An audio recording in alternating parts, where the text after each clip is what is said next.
here's a Scared for Real's Legacy Special.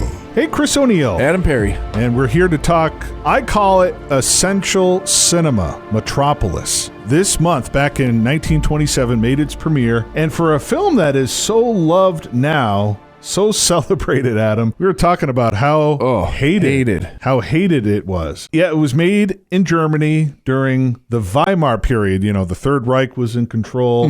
Metropolis itself, in case you're not familiar, is set in a futuristic urban dystopia, follows the attempts of Frater, the wealthy son of the city master, and Maria, who's like a saintly figure to the workers, to overcome all of the separations of the classes in the city, bring the workers together with the city master. You know, it's kind of like the whole class structure in society. Of course, the movie attacks capitalism to a certain degree, but it's mainly the class structure. H.G. Wells is obviously an inspiration, even though he described the movie as silly. Yeah. Look at the time machine, you know, the whole dystopian society, the rich people who are clueless and the workers keeping everything together. The rich people weren't so clueless as they were just ignorant, I would probably say. But of course, the son of the city master, he gets awakened, if you will, because he's trying to search for the saintly woman. He falls in love with her instantly, trying to find her. And of course, he stumbles into the lower depths where all the workers are. He has horrific Satanistic type visions, and it wakes him up.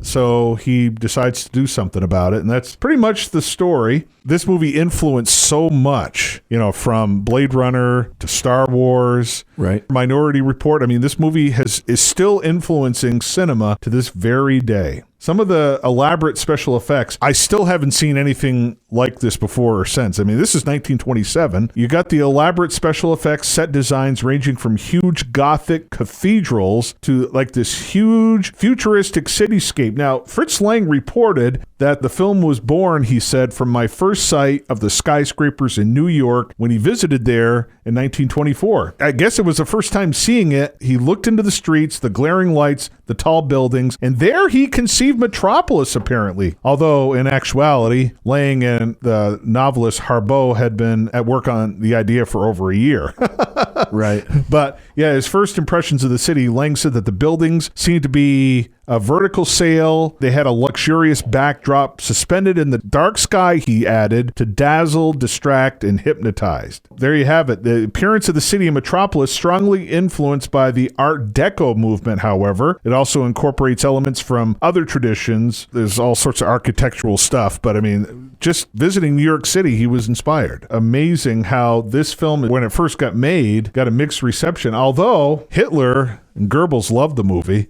I don't know if you know that or not. I mean, I know Hitler was a huge cinema fan and, you know, loved his movies. Well, the thing is, Fritz Lang had a Jewish background. That's the thing that's interesting. And Goebbels actually met with Lang, told him that he could be made an honorary Aryan despite his Jewish background. Goebbels told him literally, Mr. Lang, we decide who is Jewish and who is not. After that, that's when he left. He got out of there, left for Paris. Left for Paris that very night. You got to think about the time frame. Unemployment and inflation were so bad in Germany that the producers had no trouble finding 500 children to film the flooding sequences. I mean, just that flooding sequence alone is just one of so many unforgettable moments. And the critics said the movie was too long. Well, I mean, there's like 10 different cuts of this movie. Oh, I know, that's the thing. Yeah. When it was first released, you had a little over 2.5 hours. It was almost the length of Pulp Fiction. Think of this, Chris. Like, this is, 1927, too. This is the dawn of cinema. Right. And, I mean, this movie takes 17 months to make. It costs 5 million Reichmarks, which is the equivalent of 21 million euros. Right. I mean, that's like almost like modern budget, for one of the very first movies really ever produced. Right. It's insane. Visually, not much tops it. They're still, as I said, influenced by this very day. Yeah. You see the set pieces for the cities in Star Wars. It definitely got Metropolis written all over it. Minority Report definitely got Metropolis written all over, the flying cars and everything. And you look at any sci-fi movie that has any futuristic society in it, boom, you've got your Metropolis. Yeah, I mean, in the sci-fi genre, who doesn't love their robots? The T-1000, the T-800, and then Lost in Space. The first one is the machine person. One of the early mad scientist roles, too. You got Rotvang, who's created this monster because he himself is obsessed with the city master's wife who died giving birth to his son. Mm-hmm. And he really was jealous and he really wanted to get back at the city master himself. So his whole subplot, he controls the robot, tells the robot to kill him. That was the attempt, is to try to kill the city master, and it just turns into chaos from there. And again, some people could argue this movie is lengthy, but to me, it's like the perfect length. Kino Lorber is the one who restored it to its almost original length back 14 years ago now, but it started off being 153 minutes, and then it got whittled down to 116 minutes, and then when it got distributed over in the United States, it got trimmed down even further to 107 minutes. Actually, in England, they had their own cut of the film that's 128 minutes, and then they trimmed it down to 118 minutes, and then in 1936 they whittled it down to a 91-minute version. And then, interestingly enough, you had two amazing composers vying for the rights of Metropolis to give it some oomph. You had David Bowie and you had Giorgio Moroder. Well, David Bowie didn't, I don't know how he would have done with trying to better it, but Giorgio Moroder tried. Gave it an all-electronic score. I think Freddie Mercury was involved with it and a bunch of rock musicians. I didn't see that one. I saw a 107-minute cut, but there was an electronic score in one of them. I saw it on the big screen for the first time, and I was blown away in 2001 when they actually released it. It was slightly over 2 hours, and I was just, wow, I hadn't seen any of this footage before. There was still a lot missing because they hadn't restored all of it, and then Kino restored it in 2010, and it was like, man, where has this movie been all my life? I even hear that it was almost 3 hours, so there might still be some that's missing. Yeah. Could have sworn there was like 173, 176 minute version, but he trimmed it down to like 153 minutes. And he was known for making epic movies. Put it this way, Fritz Lang made some that were over 5 hours long. He had the Dr. Mabuse. It was split into two parts, but it ran almost 4 hours. So his movies were epic. He was not a stranger to making epic movies, but this is his ultimate masterpiece. But the long running time, he got a lot of criticism for it. It was cut substantially, as I mentioned, after the German premiere. It has a difficult legacy, and when making it, Bridget Helm was incredible as Maria. She also played the robot and everything like that. She said the amount of pressure that Fritz Lang put upon them was immense. She said that shooting took well over a year, like you pointed out, was like technically almost 2 years. Close to it, yeah. Yeah. Some of the demands they faced put strain on their physical health. Now, there was a scene in which the false Maria is burned at the stake. And Lang instructed the actor playing Grot to grab and drag Bridget Helm by the hair, which he's shown to do, if you remember accordingly. According to many sources, Helm's dress caught on fire. And of course, Lang frequently demanded numerous retakes. Imagine you're poor Bridget Helm, you're getting dragged by the hair, right? And then your attire gets caught on fire. Yeah. That's got to be nerve-wracking. Yeah, she said that the night shots lasted 3 weeks, and even if they did lead to the greatest dramatic moment, she said, even if we did follow Fritz Lang's directions as though in a trance, she said, I can't forget the incredible strain they put us under. The work wasn't easy. The authenticity in the portrayal ended up testing our nerves now and then. She added, the android is clamped in a kind of a wooden armament, and because the shot took so long, she didn't get enough air. She fainted. Jesus. Yeah, she fainted. Wow. So yeah, her dress gets caught on fire. She gets dragged around by her hair, and she has a hard time breathing because of the... Obviously, it's 1927. This is well before, the Screen Actors Guild and any sort of union to make the working conditions safe and fair. Unfortunately, I mean, this is the dawn of cinema, but even for the next decade or two after, before the Screen Actors Guild is a thing. I mean, as an actor and someone working on the movie, you're basically at the mercy of the director who was ever calling the shots that day. Right. So I mean, if Fritz Lang wanted to go 48 hours because he wasn't tired, guess what? You were going 48 hours because he wasn't tired. Well, and check this out. He ordered extras to throw themselves towards powerful jets of water when filming the flooding scene. Yeah. Well, he just did it. Do it and shut up. Yeah. Right. That's for sure. And the special effects, I mean, are just so amazing. There was no optical printing system at the time, so they had to create a matte effect, and they had to get this large mirror. They put it at an angle so it could reflect a piece of artwork while live footage was being projected onto the reverse. Whew, talk about a lot of work. Yeah.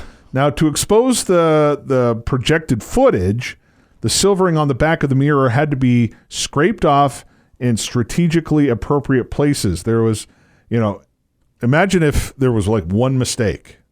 It would screw the whole mirror up. And it was done for each separate shot that had to be composited in this manner. Man, talk about amazing set designers. Yeah. Again, it was just a rough time. The thought and the patience that had, to go into something like that. Speaking of taking the time going into it, Thea von Harbo, she was the one who wrote the screenplay. She was a very popular writer in Weimar, Germany, the Third Reich Germany. And she did, as I said, remember how I mentioned there was H.G. Wells' influence in there. Also Mary Shelley, the whole creation of the robot. I mean, one can argue it's one of the very first Frankenstein monster creations. Kind of. I wouldn't go that far. But the novel featured strongly in the film's marketing campaign and was serialized there was this journal that ran like parts of it up to its release. Harbo and Lang collaborated on the screenplay derived from the novel, and several plot points, thematic elements, including most of the references to magic and occultism that were in the novel, those were dropped. They were kind of suggested, but they were dropped. Now, the screenplay itself went through many rewrites, and at one point featuring an ending where Frater flew to the stars. Oh, boy. I'm glad that didn't happen. But this plot element later became the basis, because I think it came out 1928, 1929, the whole flying to the moon, The Woman in the Moon. That was a movie he would make. I'm trying to look at October of 1929 it was released. So that's it's very interesting. Now, the 2010 re-release and reconstruction, which incorporated the original title cards, were actually written by Thea herself. And they do not specify a specific year, although Fritz Lang kind of alluded that it was about the time frame for The Woman in the Moon. So it was. I'm glad they didn't specify a time, because it makes the movie timeless that way. Right. Yeah. Whenever you date a movie, I love Blade Runner, but when you date a movie like that, it's like, oh, well, this time has already come and gone. Yeah. I mean, same Back to the Future. Yeah. Right. 1985. Yeah. That's long gone. But there is a note in one edition of Harbo's novels that says the story does not take place at any particular place or time. Again, I like that. And I guess there was a 1963 edition which reprints the English edition, specifies the setting as the world of 2026 AD. I don't know. That according to Thea and Fritz Lang, there was no time, so I'm going to go with what they say. Yeah. So as you said, the filming for this was just a story in itself. It started, the principal photography began of May in 1925. They had a $1.5 million budget, and that's a lot for back then. And, there was 2 unknowns in the lead. Imagine spending all this money and you have 2 unknowns in the lead. Right. Christopher Reeve, he wasn't the top billed guy. No. So you had Marlon Brando, Gene Hackman. Right. There is no big star in this movie. Alfred Abel, who played his Frater's father, he had been in some of Fritz Lang's previous films like Dr. Mabuse and everything. And same with the guy who played Rotvang. He was Dr. Mabuse. But, I mean, was there really movie stars at the time, though? I mean, I know Valentino was in America, yeah. In America, but, I mean, in Germany, was there really, But Alfred Abel was a noted stage and screen actor. Unfortunately, he doesn't get a lot of notice nowadays, but I'm telling you, Rudolf Klein Rogue, who played Rotvang, is That was his fourth film with Lang. You really got to see Dr. Mabuse the Gambler, Adam. He is the star of that movie, and he is just so captivating. You saw him as Rot Vang. He was very memorable. Yes. He had just an unforgettable screen presence. One wonders how much Klaus Kinski watched his movies. Yes. It's very possible. Again, we're speculating. We mentioned Bridget Helm said it was a very draining experience for everyone because, Lang was a very demanding director. But look at all of the demanding directors in the course of history. I mean, look at Kubrick. Right. Kubrick was a perfectionist. Sergio Leone. William Friedkin, we talked about like how he really injured people on the set of The Exorcist. Yes. We talked about Werner Herzog and Klaus Kinski getting into fistfights and firing guns on the set, threatening to kill people. Yeah, our very first episodes, we talked about James Whale's treatment of Boris Karloff. Yeah, but despite all the hardships, the novelist Thea von Harbo recounted how the film set was paradise for hundreds of poor people, apparently, malnourished children used as extras. That is really cool. I don't know if you were aware of that or not, Adam. But von Harbo describes the warm, clean rooms. There was time for play, ample toys, hot meals 4 times a day. She said no film had ever more enthusiastic and willing collaborators than these little children. Always willing to dash into the chilly water. Remember how he said he wanted them to just like jump into the water fans, which is pretty risky. Yeah, like you said, 310 shooting days, 60 shooting nights. It was finally completed at the end of October of 1926. By the time the shooting finished, the budget leapt to 5.3 million right marks, like you said. The producer was fired during the set. And man, oh man, I just can't talk about the special effects enough, Adam. I mean, there was no such thing as computers back in 1927. No. Or 1925, 1926, there was no such thing. I mean, just the pioneering visual efforts. Metropolis really set the standard here. Well, that was going on in France. You had Napoleon, 7.5-hour film about Napoleon, and some of the most amazing battle sequences. And talk about camera trickery. You had that, and you had Wings, you had Sunrise. All of these, just talk about using the camera. No one used the camera better than these guys here. But man. What an exciting time, I know. This, because it had never been done before. No. To be able to play and have that creative spark to do all this sort of stuff is so cool. Right. And we talked about the whole mirror thing and reversing it and everything like that. But the miniatures of the city, the camera on a swing, and they call this, I think it's the Schuften process. We talked about that already. But this new technique was just seen 2 years later in a Hitchcock movie called Blackmail. So Hitchcock liked this movie too, apparently. Not many people didn't, especially if you have that creative spark. I mean, it's inspiring. It's a benchmark to if you're a filmmaker and cinematographer to try to you want something like this in your resume. You talk about like Ray Harryhausen and stuff like that. I mean, one wonders if he saw the amazing work by the sculptor Walter Schutz Mittendorf. He's the one who created the robot. The whole body plaster cast was taken off actress Bridget Helm, and then the costume was then constructed around it. They actually had a chance discovery of a sample of plastic wood. Are you familiar with that, Adam? No. It's like a substance design wood filler thing. All right, cool. Yeah. And it allowed Schultz Mittendorf to create and build a costume that would both appear metallic but allow a small amount of free movement.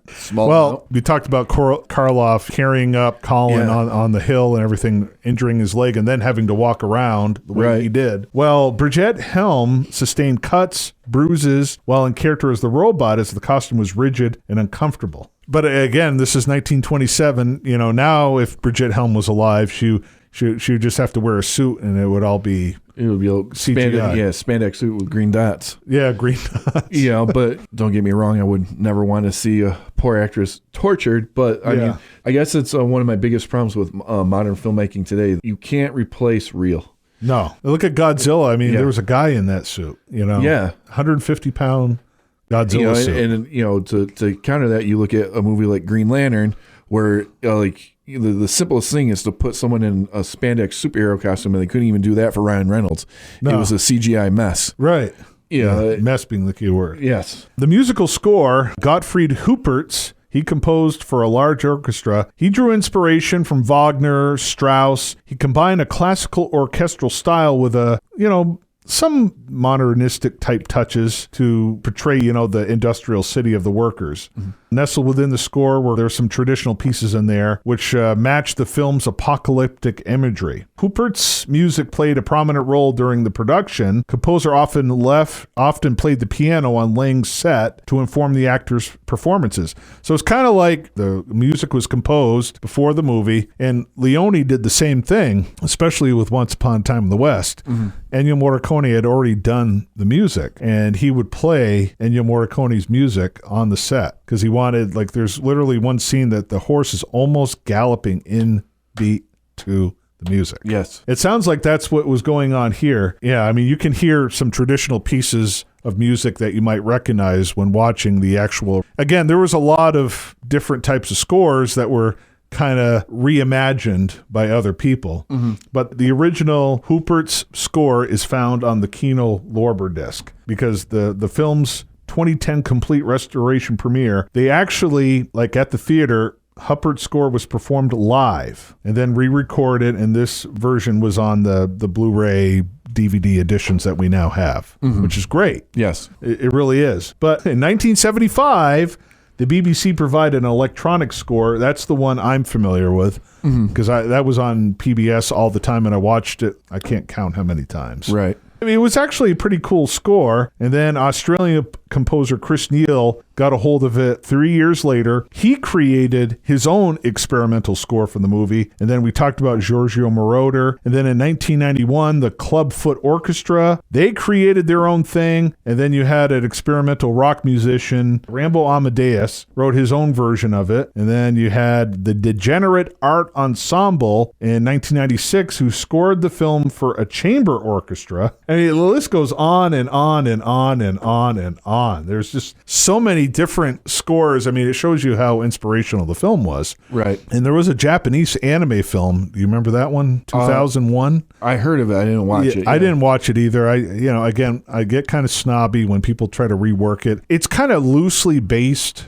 on the 1927 Metropolis, but it's kind of its own thing. Right. Which maybe I'll watch it because I heard it's very respectable to the original, but it's kind of its own movie. Right. But they use the original Metropolis as a set piece. Chris, I want to go over while we're kind of talking about the pop cultural impact of this movie. You can go to the 1970s with the British rock band Bebop Deluxe, their album In the Air Age. The cover of the album is a still from Metropolis. Nice. David Bowie's tour, the Diamond Dogs tour, the whole staging and stage show for that tour was based around Metropolis. Well, he wanted to buy rights to the film so he could do his own cut of it. So right. He obviously loved the movie. For your metalheads out there, Motorhead, the Overkill album, Lemmy wrote a song called Metropolis, dedicated to he saw the movie in 1979. And Dream Theater at all in there? I don't see a Dream Theater. Because Dream Theater did a song called Metropolis, too. Did they? Yeah, I'm sure it's inspired by that. Radio Gaga by Queen. The music video contains clips and imagery from Metropolis. And Freddie Mercury was involved with the Giorgio Moroder soundtrack. Yep. So. Star Wars fans, C-3PO, obviously a very similar look to our machine person. Madonna's Express Yourself is a total homage to Fritz Lang. Whitney Houston's Queen of the Night is, again, another homage to Lang's film and the robot Maria. We can go all the way up to modern day. Lady Gaga, made a series of references of Lang's visual and allusions to the film in the most noted, predominantly music videos, El Dorado and Born This Way, in applause. Yeah. Even to this day, Metropolis is really popping its head around, which is really, really cool considering that we're almost 100 years old with this. I know. The film release of this on home video is quite staggering. I'm just going to simplify it. Go with the Kino Lorber Blu-ray edition. I know it's 14 years old now. They haven't restored it since then. That is the one I highly recommend it. 2010. It's amazing. We were talking about how South America, they found a lot of different film prints and stuff.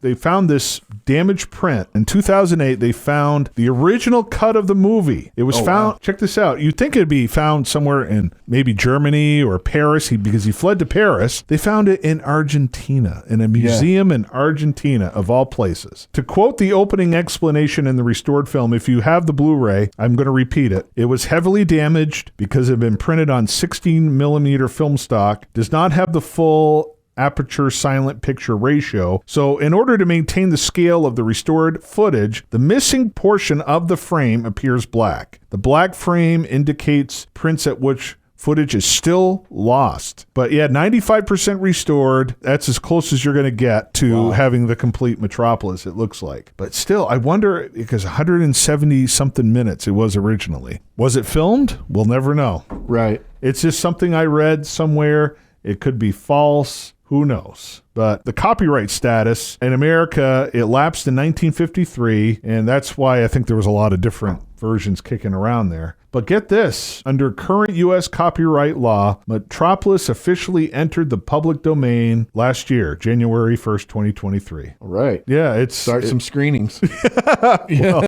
well, there's still European copyright law. Right. Where that film will remain under copyright in Germany and the rest of the European Union until the end of 2046. But in the United States, it's open game, I guess. Yeah, Kino Lorber restored it brilliantly, but I don't know if they've lost the rights to it. They might have. So hopefully someone else picks it up to protect it, because look at what happened on Night of the Living Dead. I mean, that was awful. Exactly. Yeah. So hopefully somewhere in the United States, someone can buy up Metropolis to keep it safe in someone's hands. There's been so many disasters where people do whatever they want with the movies, and Metropolis is fine in its original 148-minute version. That's all they could find out of the 153 minutes. 95% of it in Argentina, of all places. Isn't that something? Metropolis, still one of the most loved films of all time. It's one of my personal favorites. It's one of the most important films of all time. It is. Because, again, the influence on it that it has on everything that's ever come after it, is still to this day. There's no, what we know as our sci-fi genre just is not there without Metropolis. Yeah. Gothic horror is not there without Metropolis. It's such an important movie, and if you're a fan of cinema and filmmaking, if you haven't watched this, you need to watch it at least once to understand where your passion has come from, because there's so much in this. Yeah, all the films you love were inspired by this essential film. It's a masterpiece. January 10th every year, I set aside time to watch this movie again, and I'm still blown away like I was the first time, even though I watched a truncated version. But yeah, the Kino Lorber disc, that's the true way to appreciate Metropolis. And Adam, I'm going to end our conversation about Metropolis with the film's message. The mediator between the head and the hands must be the heart. A timeless message may sound a little syrupy now, but it still holds to this very day in 2024. Thank you for listening to this Scared for Real's Legacy Special.